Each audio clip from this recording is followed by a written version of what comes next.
Hello everyone. जैसे UP PCS mains tap को लेके कुछ डाउट्स थे आप लोगों के डॉक्यूमेंट से संबंधित।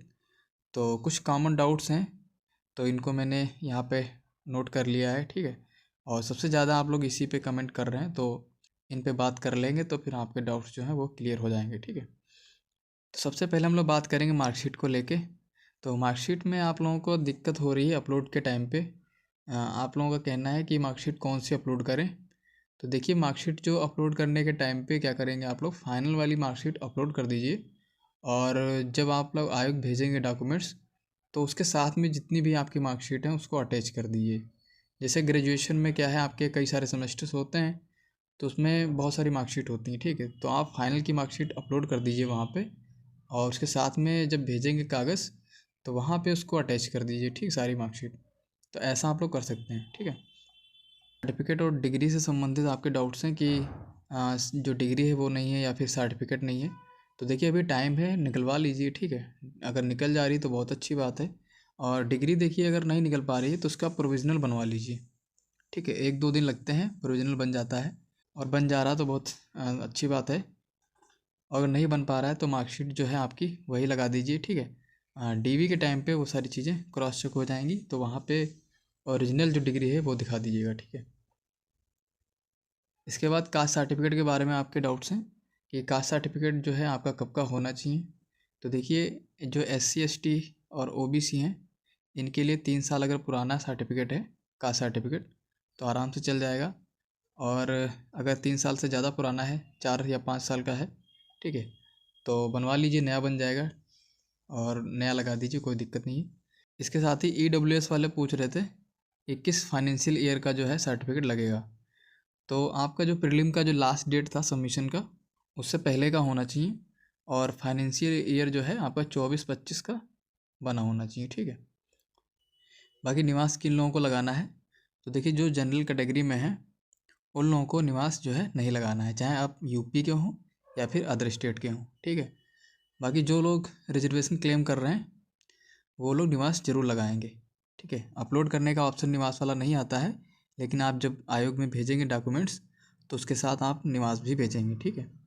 तो इसको नहीं भूलना है। अगला है डॉक्यूमेंट्स अपलोड से संबंधित। तो डॉक्यूमेंट्स अपलोड का ऑप्शन जो है अब आने लगा है, ठीक है, पहले नहीं आ रहा था। तो वो कुछ ग्लिच होगा, उसकी वजह से कुछ लोगों में आ रहा था, कुछ लोगों में नहीं आ रहा था। तो ये जो है डॉक्यूमेंट्स अपलोड का ऑप्शन, ये आपका जब आप सबमिट कर देंगे, ठीक है, जब आप फॉर्म सबमिट करेंगे उसके बाद ये वाला ऑप्शन आता है। तो कुछ लोग पूछ रहे थे कब आ रहा है ऑप्शन, तो आप जब फॉर्म सबमिट करेंगे उसके बाद ये डॉक्यूमेंट्स अपलोड का ऑप्शन जो है वो आएगा। इसके बाद फार्म मॉडिफिकेशन को लेके डाउट्स थे आप लोगों के। तो देखिए, जो मॉडिफिकेशन है वो सिर्फ एक बार होगा। तो मॉडिफिकेशन करते टाइम ये चीज़ ध्यान रखिएगा कि कोई चीज़ आपकी जो है वो गलत ना होने पाए, ठीक है। जहाँ फर्स्ट टाइम फॉर्म भर रहे हैं तो उसको थोड़ा एक बार अच्छे से चेक कर लीजिएगा, उसके बाद ही फाइनल सबमिट जो है वो करना है। और मॉडिफिकेशन जो है उसका लिंक जो है वेबसाइट पे दिया हुआ है, तो वहाँ से भी कर सकते हैं, या फिर आप जब अप्लाई किए होंगे फॉर्म तो वहीं पे साइड में एक लिंक बन के आता है, ठीक है। जब एक बार आप सबमिट कर लेंगे फॉर्म, तो उसके बाद एक कन्वेंशनल फॉर्म डाउनलोड का ऑप्शन होगा, और साइड में जो है मॉडिफिकेशन का भी ऑप्शन दिया हुआ है। तो अगर आपने मॉडिफिकेशन नहीं किया है तो उस पर जाके आप मॉडिफिकेशन कर सकते हैं। इसके बाद एड्रेस एडिट को लेके कई सारे डाउट्स थे आप लोगों के। तो देखिए, एड्रेस का जो डिटेल है वो सीधे OTR से लिया गया है, तो इस चीज़ को हम लोग एडिट नहीं कर सकते। आपने जो चीज़ें पहले भरी हैं वही चीज़ें वहाँ पे शो हो रही हैं। फिलहाल एड्रेस अगर कंप्लीट आपका नहीं है तो आप एक बार आयोग में ज़रूर कांटेक्ट कर लें, तो वहाँ से आपको सोल्यूशन मिल सकता है, ठीक है। क्योंकि कई लोगों को ये दिक्कतें थी वो सही हुई हैं। तो इस चीज़ को देख लीजिएगा, एड्रेस अगर कंप्लीट नहीं है तो इसको आयोग से बात करके सही करवा सकते हैं, ठीक है। और कुछ लोगों में NA लिख के आ रहा है, ठीक है।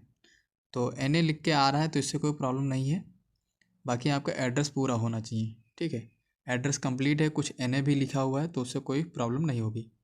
इसके बाद जो स्पेशल क्वालिफ़िकेशन है उसमें एग्जीक्यूटिव 1 को लेके कई लोगों को डाउट है कि उसमें यस करना है या फिर नो करना है। तो वहाँ पे आप यस करिएगा, ठीक है। जिन लोगों ने नो कर दिया है तो उनको घबराने की कोई ज़रूरत नहीं है, क्योंकि इससे पहले भी कई कैंडिडेट्स ने नो करके ही सबमिट कर दिया था, ठीक है।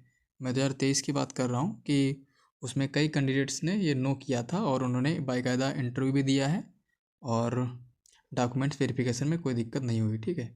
तो इस चीज़ को लेके बहुत ज़्यादा परेशान नहीं होना है। इसके बाद कन्वेंशनल फॉर्म को लेके आपके डाउट्स थे, तो देखिए कन्वेंशनल फॉर्म जो है वो 4 पेज का निकलेगा। जब आप लोग पूरा सबमिट कर लेंगे फॉर्म, तो लास्ट में डाउनलोड का ऑप्शन आता है और उसको डाउनलोड कर लेंगे, ठीक है। साथ में एड्रेस स्लिप भी डाउनलोड होती है, उस पर आपका एड्रेस रहेगा और आयोग का एड्रेस रहेगा। तो एड्रेस स्लिप को आपको इन्वेलप के ऊपर चिपकाना है और कन्वेंशनल फॉर्म जो है वो 4 पेज का रहेगा, ठीक है।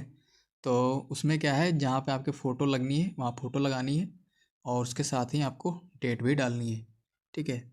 और नीचे भी साइन करने हैं, तो ये चीज़ जो है बिल्कुल भी भूलिएगा मत, साइन करना बिल्कुल भी मत भूलिएगा, ठीक है।